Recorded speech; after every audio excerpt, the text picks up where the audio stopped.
आपने कभी भगवान शिव का महामृत्युंजय जाप किया है? अकाल मृत्यु का निवारक है महामृत्युंजय मंत्र। अब जब बात महाकाल शिव भगवान भोलेनाथ की हो रही है तो उज्जैन का जिक्र ना हो ऐसा नहीं हो सकता। मध्य प्रदेश की राजधानी भोपाल से कुछ ही किलोमीटर की दूरी पर है उज्जैन। यहाँ भगवान महाकाल का महाकालेश्वर मंदिर है। हमारी आज की कहानी का खलनायक भी उज्जैन का ही था। उसका नाम था दुर्लभ कश्यप। माथे पर लाल टीका, आंखों में सूरमा और कंधे पर गमछा, जिसने 20 साल की उम्र में अपराध की दुनिया में अपना वर्चस्व स्थापित किया। लेकिन दुखद कि दुर्लभ की हत्या हो गई। 16 साल की उम्र में उसने अपराध जगत में कदम रखा और 4 साल के अंदर उसे जेल हुई और फिर उसकी हत्या हो गई। दुर्लभ की मां एक शिक्षिका थी, वहीं पिता व्यापारी थे। ऐसी क्या वजह होगी कि दुर्लभ ने अपराध की दुनिया में कदम रखा? हमने इंटरनेट को खंगाला तो इसकी असल वजह जो सामने आई वो ये कि दुर्लभ के माता पिता साथ नहीं रहते थे। पिता साथ नहीं थे और मां अपनी नौकरी में व्यस्त थी। इस वजह से वो दुर्लभ पर ध्यान नहीं दे पाए, ना मां और ना पिता। कहीं ना कहीं यही वजह रही कि दुर्लभ की दोस्ती आवारा लड़कों से हो गई। अपराध की दुनिया में बहुत आकर्षण होता है, वो आपको अपनी ओर खींचता है। आसानी से पैसा कमाना, लोगों को डराना धमकाना, शहर में अपना दबदबा बनाना, इस सब के पीछे कहीं ना कहीं फिल्मों का भी बहुत गहरा असर होता है ऐसे बच्चों पर। और यही हुआ दुर्लभ के साथ। अगर वक्त रहते दुर्लभ के माता पिता ने उस पर ध्यान दिया होता तो शायद ऐसा नहीं होता।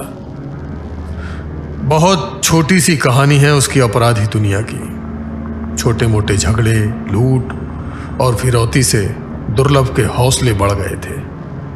उसने अपने साथ एक बहुत बड़ी गैंग तैयार कर ली थी। अपनी ही तरह के कम उम्र के कई बच्चों को उसने गैंग से जोड़ लिया था। सबका एक ड्रेस कोड था, बिल्कुल दुर्लभ कश्यप की तरह। लाल टीका, आंखों में सूरमा और कंधे पे गमछा। ये सब चल ही रहा था और एक दिन दुर्लभ की फेसबुक पोस्ट से प्रशासन की भी आंख खुल गई। वो पोस्ट जब वायरल हुई, जिसमें दुर्लभ ने अपने आप को प्योर शातिर अपराधी बताया था, कैसा भी मामला हो पैसा लेकर सुलझाने का दावा किया था। आनन फानन में इसी पोस्ट के चलते दुर्लभ लूट की प्लानिंग में गिरफ्तार हो गया। उसके साथ उसके कई साथियों को भी गिरफ्तार कर लिया गया। और जब कोरोना काल में अपराधियों की जमानत होने लगी, उसी दौर में दुर्लभ को भी जमानत दे दी गई और बाहर निकलते ही दुर्लभ वापस अपने रंग में आने लगा, और शायद और भी ज्यादा ताकत से। अब उसका कॉन्फिडेंस लेवल और भी बढ़ गया था, जो अपराध जगत के पुराने लोगों को ऐसे ही खटक रहा था।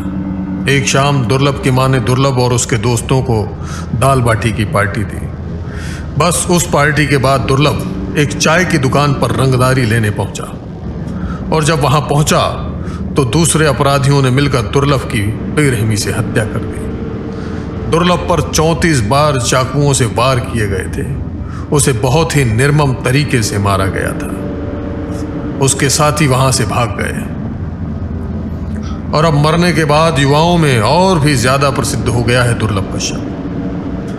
15-16 साल के बच्चे अब दुर्लभ को अपना रोल मॉडल मानने लगे हैं। उज्जैन के बच्चों के लिए दुर्लभ कश्यप एक हीरो है।